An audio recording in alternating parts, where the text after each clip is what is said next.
Bien le bonjour à tous dans cette vidéo de philosophie du bonheur. Aujourd'hui nous allons parler du stoïcisme, notamment porté par Sénèque, Épictète et Marc Aurèle. Avant d'expliquer cette position, il faut remarquer que le mot stoïque a été dérivé de ce courant. Or, il signifie grosso modo être insensible, rester de marbre. Il y a un lien avec le stoïcisme, mais je vous invite à oublier le mot stoïque pour cette vidéo, car sinon vous resterez bloqué sans pouvoir comprendre pleinement le stoïcisme. Pour appréhender le stoïcisme, il faut se rendre compte qu'il existe deux types d'événements, ceux que l'on maîtrise et ceux que l'on ne maîtrise pas. Par exemple, vous ne maîtrisez pas la météo alors que vous maîtrisez la prochaine vidéo YouTube que vous allez regarder.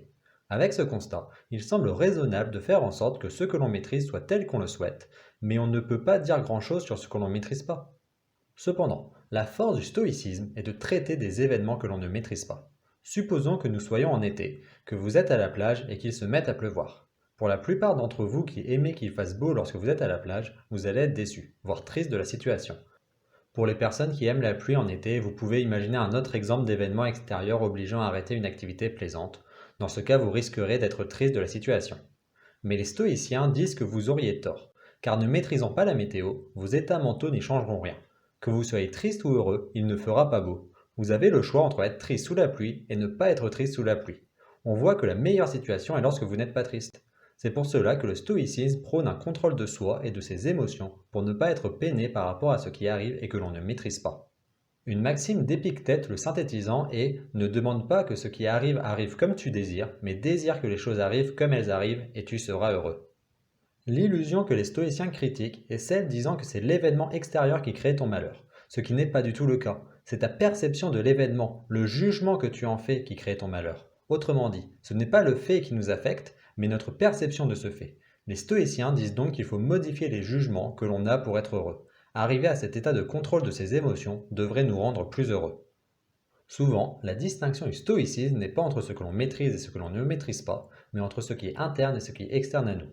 Ce qui fait qu'il ne faut avoir aucun désir extérieur à nous pour atteindre le bonheur. Cependant, la distinction par rapport au fait de maîtriser ou pas me semble préférable, d'une part parce que l'argumentation précédente est claire avec cette notion, et plus difficile à justifier avec la dichotomie interne-externe, et d'une autre part pour rendre le stoïcisme compatible avec la distinction plaisir supérieur, plaisir futile de Mill que nous avons vu dans la vidéo précédente, car certains plaisirs supérieurs peuvent être à la fois maîtrisables et extérieurs, et ce serait dommage de s'en priver.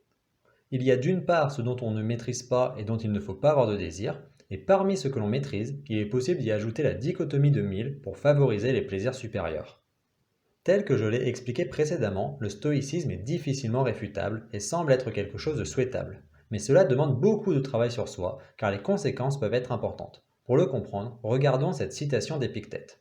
Ne dis jamais de quoi que ce soit je l'ai perdu, mais je l'ai rendu. Ton enfant est mort, il est rendu. Ta femme est morte, elle est rendue. Si tu veux que tes enfants, ta femme, tes amis vivent toujours, tu es un imbécile.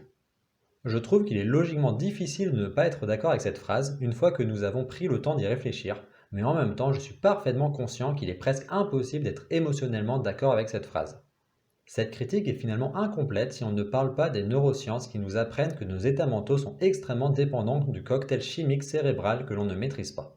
Ce qui fait que bien que nous avons une marge de manœuvre pour notre bonheur, nous n'avons pas pleine maîtrise. Or, appliquons cela au stoïcisme pour voir le problème.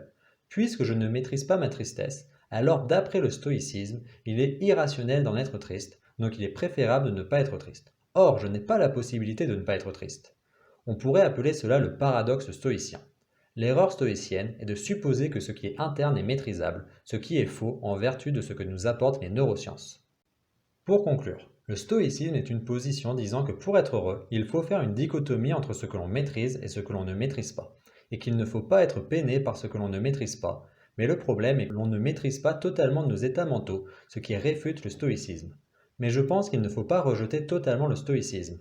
Je pense que lorsqu'on est triste pour un événement que l'on ne maîtrise pas, se poser la question de savoir si notre tristesse nous apporte quelque chose peut être bénéfique. Personnellement, faire ce pas en arrière dans notre subjectivité me semble parfois aider à accepter certains événements.